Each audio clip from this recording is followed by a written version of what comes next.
Hi everyone, it's Sally, aka Crafting Gal Sal, and I wanted to show you a really quick tutorial on how to make this cute little easel card. Anyway, it's my version of an easel card. And I made this one using the A2 sized card base, which is 5.5 by 4 1/4 inches across. If you were to cut a piece of cardstock, you would want to cut it 5.5 inches by 8.5 inches that way, and then just fold it in half.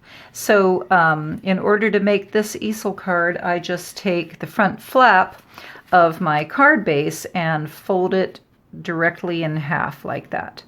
Okay, so you're going to take the front of your card base and fold it in half. And that's going to create this ridge right here that then you turn into your easel card. All right, I'm always asked, how do I figure out what papers I'm going to use? In this case, it's all from the same color family. I used these papers, this stripe for the inside of my card right here. And then I chose a more solid color, which was this polka dot one. It's got the solid brown base and then the white polka dots on top. And then I chose another one that had more of a white base that's a little louder as far as the pattern goes. So that's how I did it. I choose one that's more of the solid color, and then I find two coordinating papers, one that's a little louder than the other. And in my opinion, this one's louder than that one, but you could have a different opinion on that.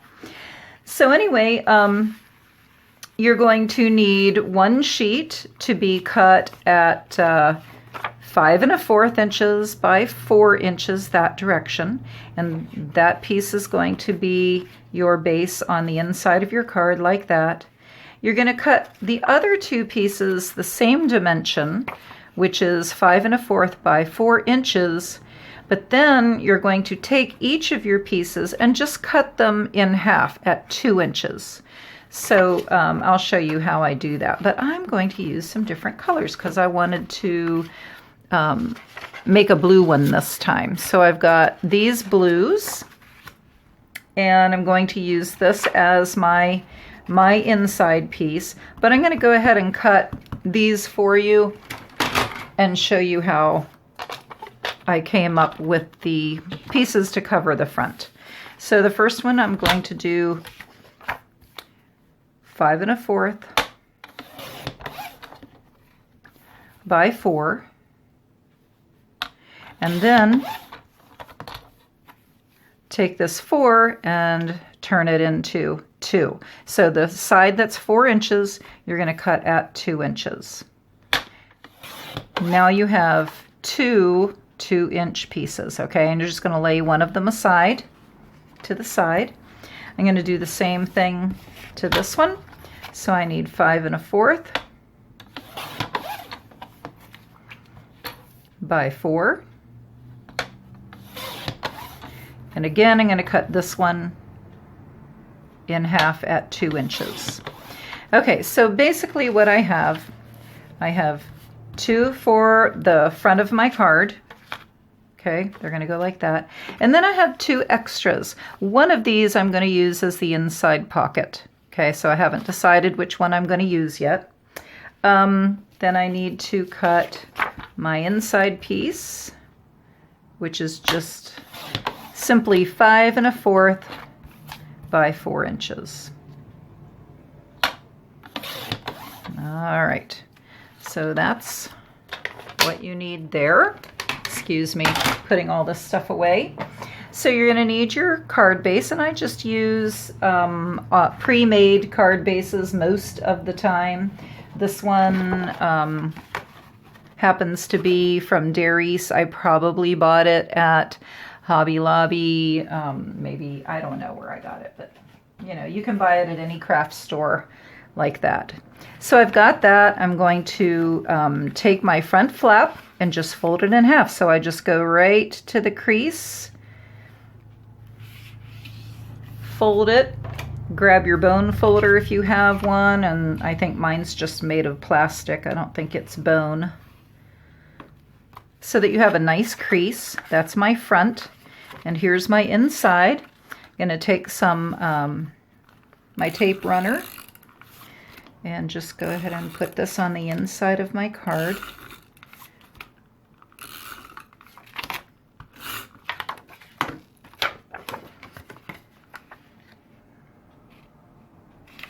All right, so I've got that part, and here's my, the easel part. So now I'm going to be putting my 2-inch pieces on the front, all right? And I want them to be as close to the center crease as I can, but I don't want it to overlap the crease, because if you overlap the crease with your paper, it's not going to fold nicely. Okay, and you can put these any way you want. You could flip it that way. As a matter of fact, I think I'll make this one flipped the opposite way that I have this one. Okay, so I'm just going to show you that you can do it. It doesn't really matter which one you put where. It's just whatever you like, what you prefer. And I'm going to do this one the opposite way and see which way I like. I might like it better the way I did it the first time. Okay, so again, I'm going to put it close to the center crease, but I'm not going to overlap it. And I got that very crooked. And sometimes that happens, doesn't it?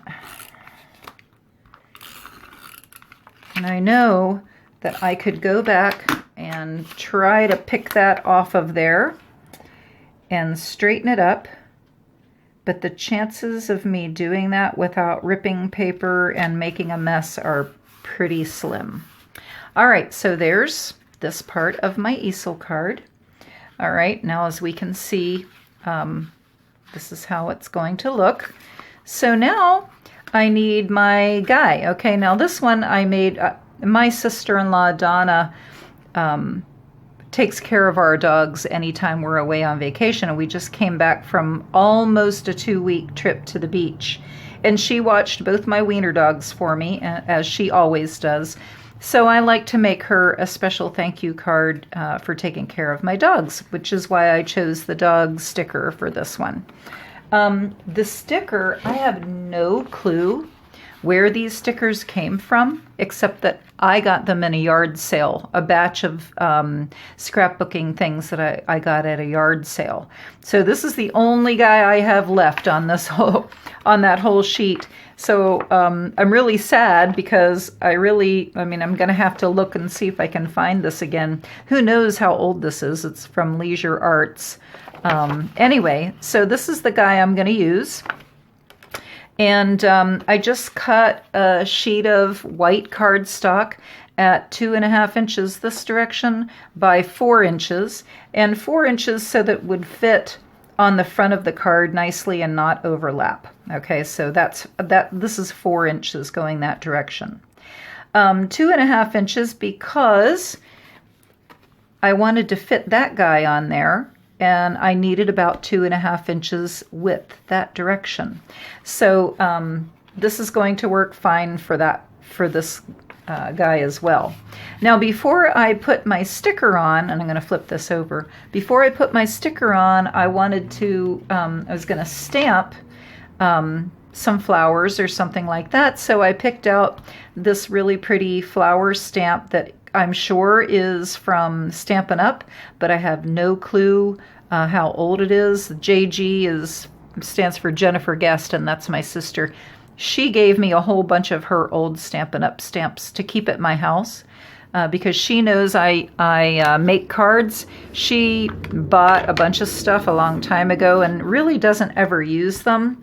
So she gave them to me to babysit for her. And she knows that whenever she wants to use them, she can just come to my house and grab them. So I really appreciate that, and it gives me a lot of stamps to play with. for free. So there's one, and I'm going to go up the other side. I'm going to flip it around and turn my stamp around so I can try to keep it the same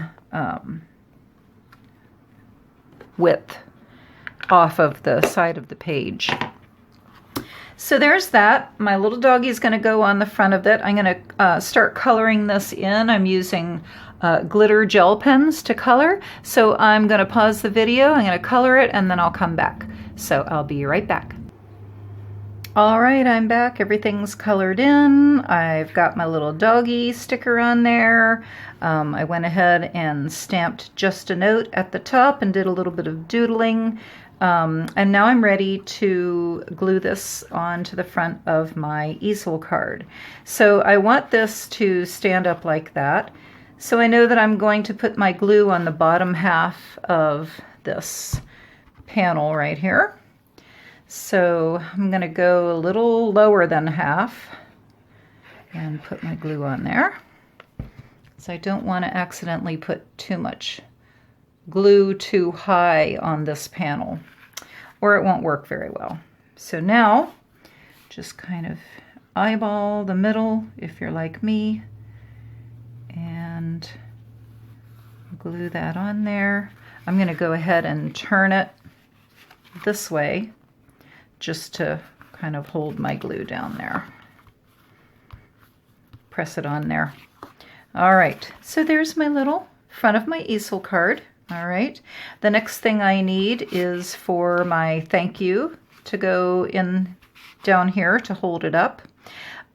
So on this card, I found a coordinating sparkly paper in the brown, but I didn't have anything in navy blue, so I just chose a white sparkle. I punched the sparkle paper out with my 2-inch scalloped punch, and then my thank you sentiment, I punched that out with just a 1.5-inch hole punch. There was little hearts on the same page, so I picked one of those and stuck it on there too because I thought that looked really cute. Then I'm going to put it right there on the inside portion of my card to hold the easel up.